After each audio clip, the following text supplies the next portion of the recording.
لەگەڵ میوانم سیروان ڕۆژبیانی ئەندامی پەرلەمانی عێراق گفتوگۆی زیاترەکەی کە میوانی کوردستان 24 سپاس بۆ ئامادەبوونتان.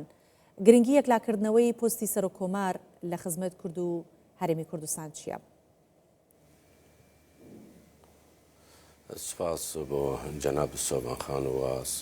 سڵاو لە بینەرانی کوردستان 24. طبعی ئەم پۆستێکی زۆر گرنگە بە نسبەت کورد و بە نسبەت هەرێمی کوردستان. خۆتان دەزانن عێراق لەسەر مەبدەی تەوافق دروست بووە لە دوای 2005 و ئەم پۆستە استحقاقی کوردە و پۆستەکە زۆر گرنگە بە نسبەت کورد و بە نسبەت هەرێمی کوردستان و دەبێت کەسێک بێ بتوانێت مافەکانی خەڵکی کوردستان و تەمسیلی هەموو عێراقیەکان و هەموو پێکاتەکانی عێراق بکاتووە. زۆر جار گوێمان لێ دەبی لەم لاولۆلا دەڵێن ئەم پۆستێکی ڕەمزیە، نەخێر پۆستێکی زۆر گرنگە. سەرۆک کۆماری عێراق ئەو حامی دەستوری عێراقەوە دەتوانێت ڕۆڵێکی زۆر کاریگەری هەبی لە ساحەی سیاسی عێراق دەفە. بۆیە ئەم پۆستە بە نسبەت کورد و هەرێمی کوردستان زۆر گرنگە و ئەمە استحقاقی کوردەوە دەبێ وەربگیرێ. بەڵام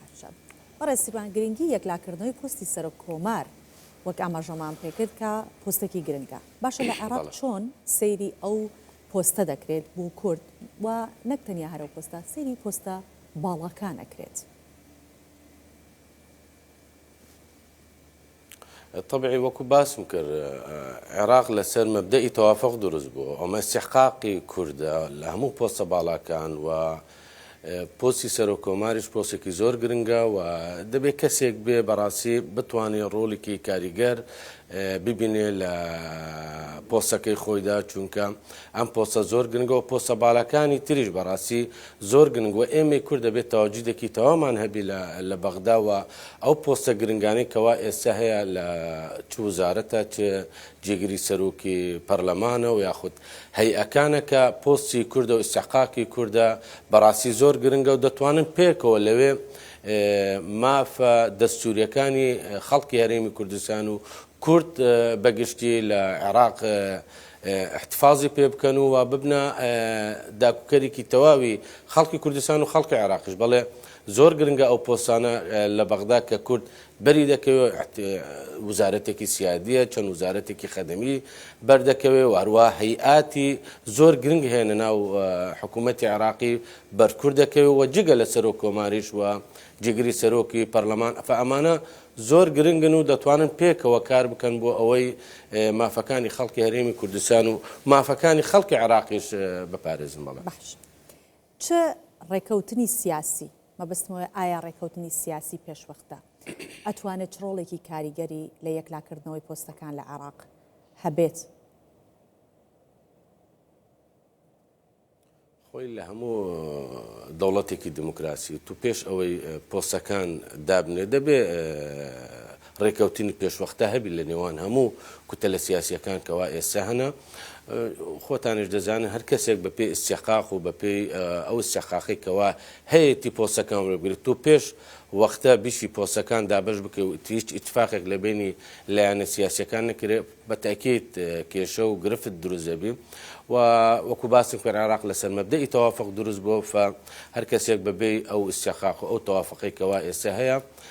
پێویستە پێش ئەوەی هەر پۆستێک دابدرێت دەبێت پێشوەختە لایەنە سیاسیەکان پێکەوە دابنیشن و ڕاوێژ بکەن و استحقاقەکان وەکو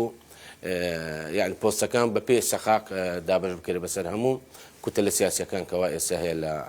پەرلەمانی عێراق. بەڵێ کورد چۆن ئیستحقاقە دەستوری و یاسایەکانی خۆی ئەتوانێت وەربگرێت؟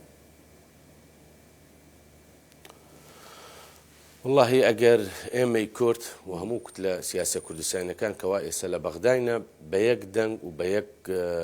دەنگ ئێمە کار بکەین و پێکەوە هەوڵ بین بۆ ئەوەی وەکو تیمێک کار بکەین دەتوانین هەموو ئەو استحقاقە دەستوریانی کەوا ئێستا هەیە لە دەستوری عێراقی پێکەوە دەتوانین ئێمە مافەکانی خەڵکی هەرێمی کوردستان بەدەست بینین و هەر ئەو دانوستاندنەی نێوان حکوومەتی هەرێمی کوردستان و حکوومەتی اتحادی کە چەندین جار لیجان لە بینی حکوومەتی هەرێمی کوردستان و حکوومەتی اتحادی مناقەشەی بوجە و مناقەشەی میزانیە و مناقەشەی نفت و غاز کە باسییان لێوە کردووە ئەگەر ئەلەوێ ئێمە هەمومان پێکەوە هەر ئەو بەرنامە جێبەجێ بکەین دەتوانین استحقاقی هەموو خەڵکی کوردستان و حکوومەتی هەرێمی کوردستان بەدەستبێنین. بەڵێ گرنگ ئەوەیە یەکدەنگ و یەکڕنگ بین لەوێ. باش بەڕێز سیروان، ئایا لە عێراقی فدراڵیەت بوو دەستور کە بە عێراقی فدراڵەت و بە عێراقی دەستور ناوی دەبن ئەو دوانە جێبەجێ بکرێ وەکو خۆی کێشەکانی نێوان هەولێر و بەغدا سفر ناکرێنەوە؟ بەدڵنیایەوە زانی ئەگەر ئێمە تۆزێ بگەڕێنەوە دوا لە کاتی دروستبوونی دەوڵەتی عێراقی تاکو ئێستا دەستورێکی وا دروست نەکرەوە مافەکانی هەموو پێکاتەکانی عێراقی تێدا بەرجەسە کرابێ یاخود بڵێن مافەکانی هەموو پێکاتەکان پارێزراو بێ ئەو دەستورە مافی هەموو پێکاتەکانی عێراقی تێدا دیاری کراوە و ئەگەر بێت و ئەم دەستورە وەکو خۆی جێبەجێ بکرێ من دڵنیام ئەو کێشانی کەوا ئێستا هەیە لە بینی هەرێمی کوردستان و لە بینی حکوومەتی اتحادی کێشەکان نامێنێت و بەڵام بەداخەوە تاکو ئێستا زۆر لە مادە دەستوریەکان تاکو ئێستا جێبەجێ نەکرەوە ئینشاءڵڵا ئێمە هەوڵ بدەین ئەو مادە دەستورانەی کەوا جێبەجێ نەکراون ئەمە بتوانین لەگەڵ برادان و لەگەڵ کوت لە فراکسیۆنەکانی کوردستانی پێکەوە هەڵی بۆ بدەین بۆ ئەوەی ئەو مادە دەستورانەش بکەونە بواری جێبەجێکردن. بەڵێ ئێمە سپاس دەکەین بەڕێز سیروان ڕۆژبەیانی ئەندامی پەرلەمانی عێراق میوانی کوردستان 24 بووی. سپاس بۆ ئامادەبوونێت.